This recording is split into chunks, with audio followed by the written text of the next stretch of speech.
Hello, in this video we are going to see simulation of expansionary fiscal policy when price level increases. As we saw in the previous video, in the short run there are two effects. One, when price level is constant and we move from here to here. This is the first effect, we go from here to here. This is what we have seen in the previous video. And then the second effect, when price level increases and then we go from this LM curve to this pink LM curve, and then we go from this equilibrium to this equilibrium. So this is what we are going to see in this video when P increases. So we'll go from here to here.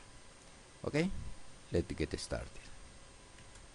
Okay, when we change government expenditure and we go from 50 to 110, then we have two effects: the shift of the IS curve, and the second effect, the shift of the LM curve.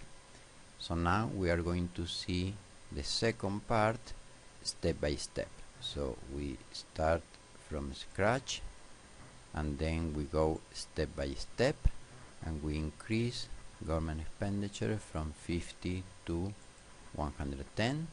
And then in the previous video we saw that because we are touching the goods and services market and P is constant in the first step, then only the IS curve shift. So this is what we have seen in the previous video, and then we go from here to here, and now investment, and now exchange rate, and then we go to goods and services market. We have done this in the previous video, you can review, and then we pass from 200 to 230, so we have 230 here, and we go to the aggregate demand curve, and then we have a perfect parallel shift because we are considering fiscal policy with increment of government expenditure, so we have a parallel shift. So this is what we have done in the previous video. So we assumed that the price level was constant too, and then we pass from this point to this point. So to assume that price level is constant is equivalent to assume that the aggregate supply curve, actually the short run aggregate supply curve, is flat, is horizontal. So we go from here to here. Now we are going to consider an aggregate supply that is not flat, and then in this case we don't go from this point to this point, but we go from here to here. So we have inflation, so the price level goes from 2 to 2.2. Then in this case what happened is that because the price level went from 2 to 2.2, then now we will have a shift of the LM curve, very similar to what we have seen when we did monetary policy. This shift is very related to monetary policy because if we apply not an expansionary but a contractionary or tightening monetary policy, then we decrease money supply. Now we are not decreasing money supply, but we are increasing price level. So the effect is that the real money supply will go down from 300, 600 divided by 2, to 273, which is 600 divided by 2.2. So the effect will be very similar to a contractionary monetary policy, and the LM curve will shift from the blue line to the pink line, and the horizontal intercept will be not 300 anymore, it's going to be 273. So this is what we are going to see here. Okay, so the intercept is 273, and now we pass from this intersection between the edges and the LM curve to this intersection.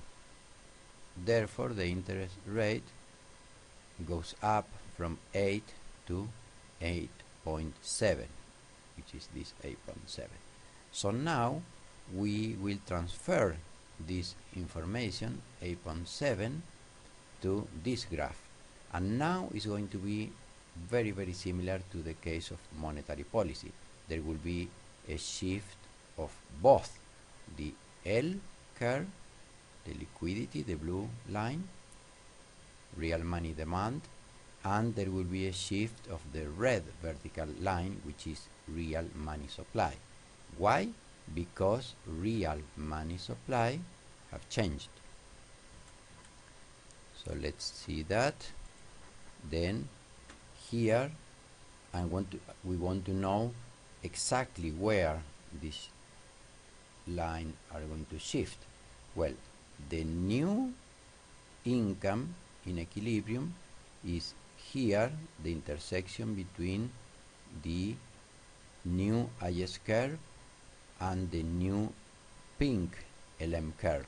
So this, it is right here, the equilibrium is 447, so we transfer this 447 here, and then this is going to be the horizontal intercept of the new L curve, and the real money supply is going to be 273, which is this vertical pink line here. Okay, so this is what we get: 447 the intercept and 273 the real money supply. Now we transfer this 8.7 interest here, so the investment should go even further down. We do that, and then we have investment from 20 to 13. Now we transfer this information here, and the exchange rate that already went down, it will be further down about here. So we do that, and then we get this. And now we go to the goods and services market, and very similar to the case of monetary policy, this aggregate expenditure curve will go down a little bit, and the new equilibrium has to be 447. Why? Because here we have two different values. We have, for G0 you have 110, and the interest rate in equilibrium is now 8.7. So with this information you have 100 plus 100, 200 plus 110, 310 minus 87 is this. So the aggregate expenditure will shift down a little bit, and then the intercept will pass from 230 to 223. So let's do that. Then the intercept is now 223, and the new equilibrium is 447, which is the same that we got previously. In previous videos we have explained why. And finally we go to the aggregate demand curve, and now we are not going to have a shift, exactly like the situation when we applied monetary policy.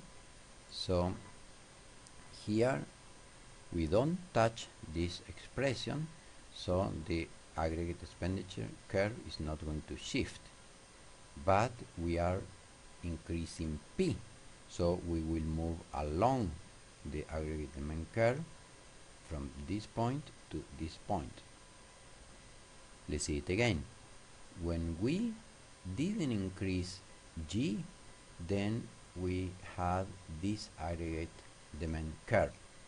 When we increase government expenditure, then we have a parallel shift of the whole aggregate demand curve. Because this constant term doesn't depend on P, then for any P we had this shift. But now it's different because we change P.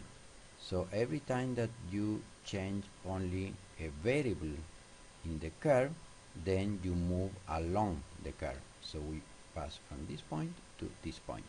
So here we should go from this point a little up.